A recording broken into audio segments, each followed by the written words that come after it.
La biodiversité est un concept récent, apparu dans les années 1980, issu de la contraction entre biologique et diversité. Il définit l'étude des espèces, leurs interactions entre elles et avec leur milieu. Cette diversité biologique est le résultat d'une longue évolution de plus de 4,5 milliards d'années, de la formation de la Terre à l'apparition de la première cellule prokaryote, en passant par l'apparition des plantes terrestres, des reptiles, des mammifères, des oiseaux puis des premiers hommes, il y a 7 millions d'années. L'homme dépend d'ailleurs de la biodiversité animale et végétale pour vivre. Plus de 70% des cultures vivrières, soit 40% de notre alimentation, est permise grâce aux insectes pollinisateurs. Notre pharmacopée comporte de nombreux principes actifs de plantes, devenus indispensables en médecine. Les populations dépendent également de matières premières animales et végétales pour se chauffer et s'abriter. Cependant, les activités humaines menacent d'extinction des espèces vivantes, mettant ainsi sa propre survie en péril. La notion de biodiversité peut être décomposée en 3 niveaux, qui interagissent les uns avec les autres. Le premier est le niveau écosystémique, qui correspond à la diversité des milieux de vie, comme les forêts, les océans, les déserts, les lacs et les zones urbaines. Le second, appelé niveau spécifique, correspond à la diversité des espèces, comme les végétaux, les animaux, les bactéries et les champignons, qui interagissent ensemble et avec leur milieu. Le dernier est le niveau génétique. Il correspond à la diversité des gènes présents au sein d'une même espèce, conférant à chaque être vivant son caractère unique. Les écosystèmes actuels, qui résultent de milliards d'années d'évolution, constituent un ensemble d'interactions en équilibre. Plus la biodiversité est importante, et plus cet équilibre est stable.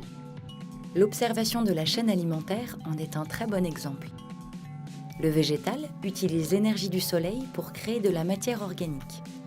Il alimente les consommateurs primaires, comme les herbivores, dont les carnivores se nourrissent et qui eux-mêmes servent de repas aux superprédateurs.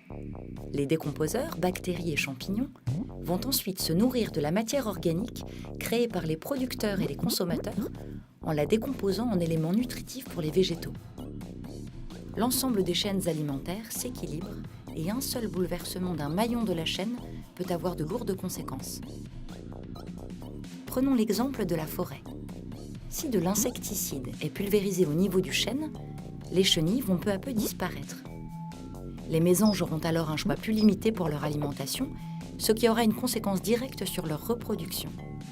Cette baisse de la population des mésanges aura également une incidence sur les éperviers qui s'en nourrissent. L'équilibre du milieu est ainsi rompu. En voulant éliminer une espèce, comme la chenille du chêne, c'est tout un écosystème qui est alors menacé.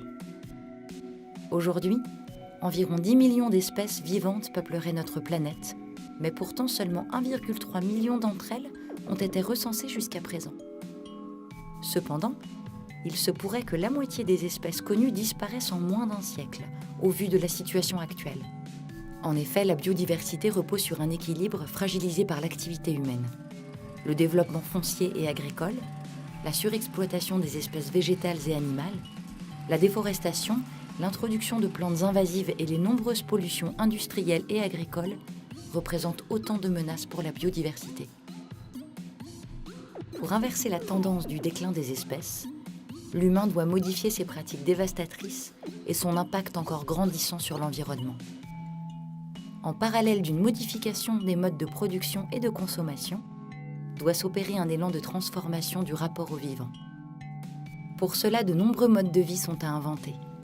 Un habitat mieux intégré dans la nature, une agriculture responsable plus respectueuse de l'environnement, des productions locales raisonnées et une meilleure gestion des ressources naturelles.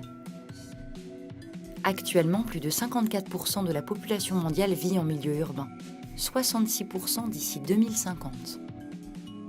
La ville doit donc devenir durable en associant la biodiversité de proximité à toutes ces problématiques d'aménagement, de gestion du territoire et de lien social.